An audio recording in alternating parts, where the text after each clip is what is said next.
Morena, gentlemen. Welcome to another tremendous day of online learning. So today's lesson kicks off by having a look at the answers to task 2. Now, task 2 asks you to consider a range of situations from A to J and to decide whether or not the product is of acceptable quality. So Jinwoo's newly purchased bike, where its brakes don't work, is clearly not of acceptable quality. Tom's plastic picnic fork, breaking on the fourth picnic he uses it.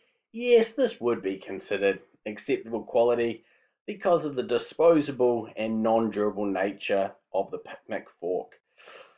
Iosafa's new life jacket that doesn't float clearly is not of acceptable quality because it doesn't perform its fit for purposeness. Rohit's new trampoline breaks when his horse jumps on it. Well, we can only really consider that it's of acceptable quality because it hasn't been used for the purpose that it's commonly used for. Certainly not in my opinion. Ty's car is painted blue when he requested it to be painted orange by the car painting business. No, that's not of acceptable quality because he specifically asked for a blue paint job. Morris's new leather shoes have a scratch on them, but they've been discounted and he's been made aware that they are damaged goods. So to that end, they must be of acceptable quality. Kenji's new mouthguard has a sharp piece of metal embedded in it. No, absolutely not, because they're not safe to have a mouthguard with a piece of metal in it. So certainly not of acceptable quality. Woodamoose can of LMP has a small scratch across the label. Yes, I would say this is of acceptable quality because a reasonable consumer is probably not going to see a small scratch across the exterior packaging of the beverage as meaning that it's not of acceptable quality. George's $80 Kmart vacuum cleaner breaks after 2 years use. Yes, I would say that this is of acceptable quality, and we'll bear in mind the price of the vacuum cleaner. Whilst of course we'd like our vacuum cleaners to last more than 2 years, I think given the price and its reflection on quality, 2 years might just be considered acceptable quality. Jorge's $800 Dyson vacuum cleaner breaks after 2 years. I would say no, that's not of acceptable quality because the very high price that Jorge has paid for his vacuum cleaner means that the quality really should be higher and a reasonable consumer would expect it to last more than 2 years.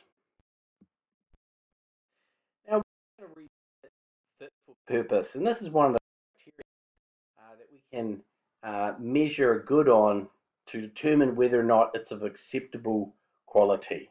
And we looked at fit for purpose as part of the product segment of the marketing mix in Unit 8.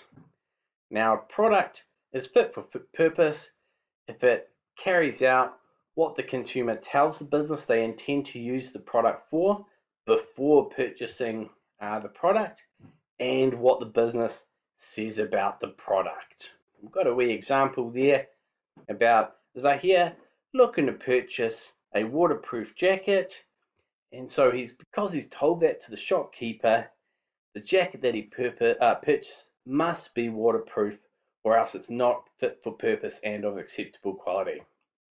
There are a couple of exceptions to fit for purpose, and we had a look at these in the previous unit, and that's where a consumer has not relied on the supplier's skill or judgment. So this could be a situation where a consumer insists that they intend to use a product in a particular way, even before purchasing it, but the supplier has told them that it won't give them the desired result. So the consumer hasn't relied on the supplier's skill or judgment. And secondly, where it is unreasonable for the consumer to rely on the supplier's skill or judgment. And a classic example here is who has the consumer discussed the product with before purchasing it. And the who part is whether or not that person of the business is an appropriate person to have relied on their skill and judgment. So in the case where a consumer talks to a receptionist in a large company, and we're assuming this receptionist is not part of the product and sales part of the business, that it would be unreasonable to rely on their skill and judgment with regards to the product. Whilst of course there are other areas of business where you absolutely would rely on the receptionist's skill and judgment, but around the product's attributes and characteristics, it probably wouldn't be reasonable to rely on the receptionist in this case. Now we're also going to look at some exceptions to the guarantee of acceptable quality. So these are circumstances where consumers are not able to claim that the product is not of acceptable quality. First one being where the good has been used in a way or in a manner or to an extent. That's kind of how much it's being used, which is inconsistent with how a reasonable consumer would use the good. So if a consumer uses the good in an unreasonable or very unusual manner, then it's hard to claim that the good wasn't of acceptable quality. So a classic example here we've got is a consumer using a dishwashing sponge to try and clean up a flooded house. And if that sponge disintegrated after 2 days of sponging, it'd be difficult to claim that the sponge is not of acceptable quality because of the extent to which it's being used. To use a dishwashing sponge to try and mop up a house is clearly far beyond what a reasonable consumer would use a dishwashing sponge. We would expect the dishwashing sponge to last more than 2 days if it was used in a reasonable manner, such as cleaning the dishes, which I hope all of you get amongst at home. Secondly, where any defects in the good have been drawn to the customer's attention before the sale. So it's actually fine for businesses to sell goods that are not of acceptable quality if the consumer's made aware of this. And if you've been out to Dressmart and Onehunga, you'll see some examples of this where you can get some great bargains there because businesses in some cases are selling damaged goods or ones with small defects in it, and they draw the consumer's attention to these defects, and that's fine because the price has been discounted and the consumer's been made aware of the defects. So if you purchase a raincoat at a damaged goods discount sale and it has a small tear in the sleeve, it's going to be very difficult for you to claim acceptable quality because you've been made aware that the good is damaged and you've received the discount.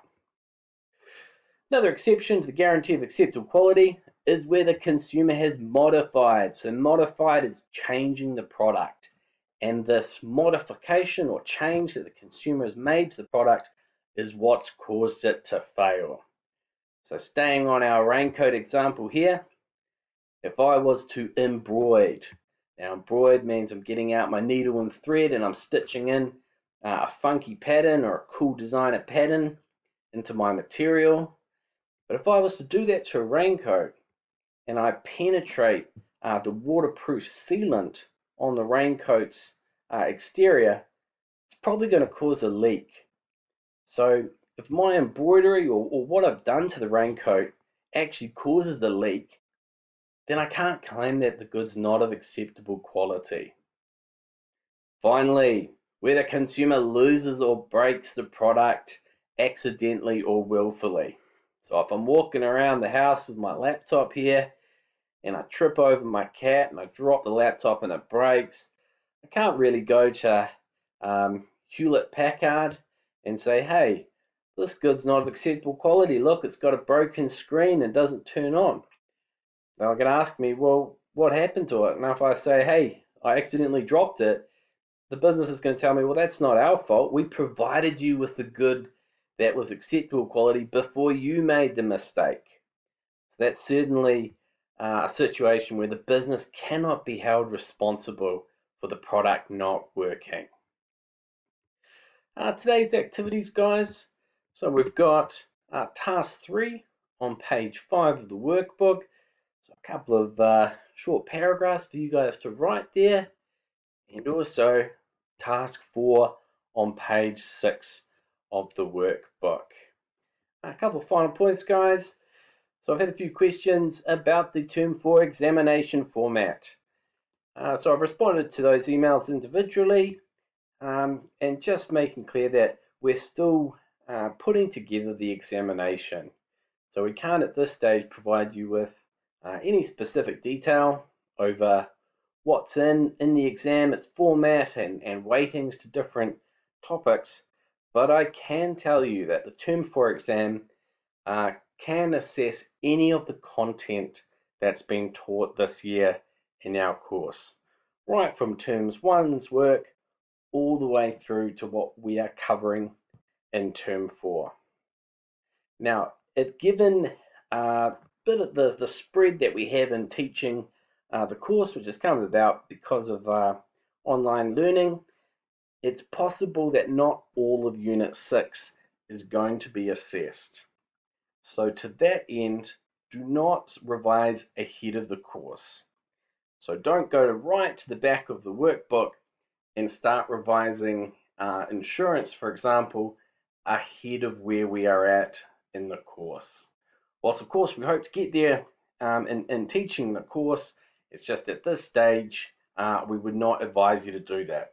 We would advise you to start revising right back at the start of the course with that material that's probably going to be a little bit fuzzy and deep in your memory.